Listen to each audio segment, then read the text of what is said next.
मेरा नाम सुनीता हेम्ब्रम है और मैं SBI RCT देवघर में बकरी पालन का ट्रेनिंग के लिए आई हुई हूँ, जिसमें कल का डेट में मंगलम सर ने बकरी पालन के बारे में कुछ बातें बताई हैं जो अभी सारी दीदी को मैं बताने वाली हूँ।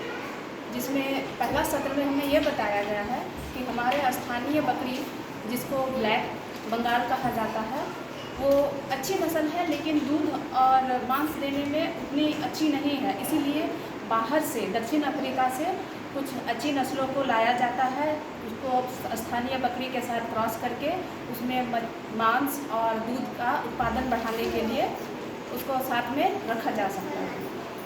दूसरे सत्र में बताया गया है कि बकरी का घर यानी उनका आवास रहने लायक कैसा होना चाहिए।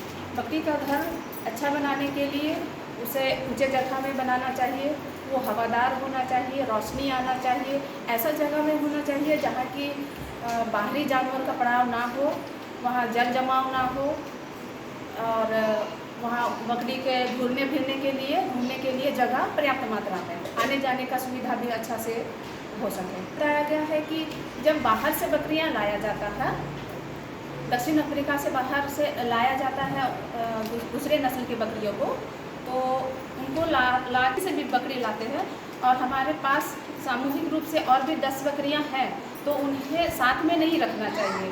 कम से कम 15 से 20 दिन का उनको अलग रखना चाहिए, क्योंकि वो कहाँ से आ रही है, कौन सी बीमारियां हैं, जीवाणु कीटाणु उनमें हो सकते हैं, इसीलिए उन्हें बाहर अलग से रखा जाता है।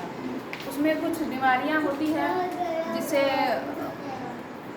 जैसे दस्त होना, गाल ना घुमाना, जैसे बाघुर काटते हैं वो नहीं करना, या फिर उनका शरीर का चमकीलापन नहीं होना, वो अच्छे से खा नहीं पाते हैं, इस तरह की निशानियाँ कुछ होती हैं।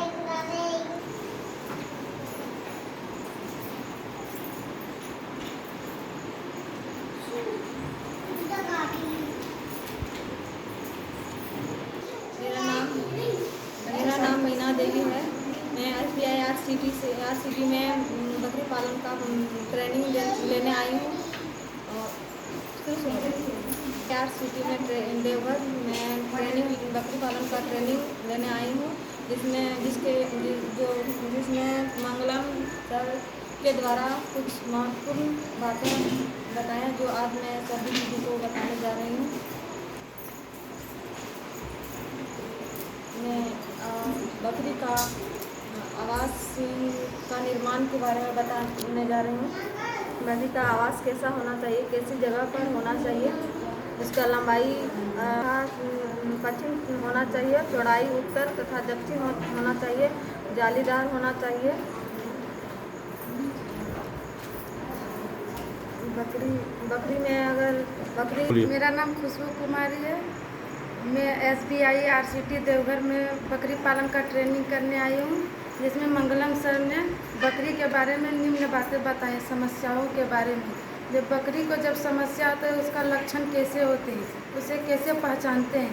जब बकरी बीमार होते हैं तो वो सही ढंग से खाना नहीं खाते हैं, अच्छे से गाली नहीं करते हैं, वो अपने झुंड से अलग ही जाके बैठते हैं।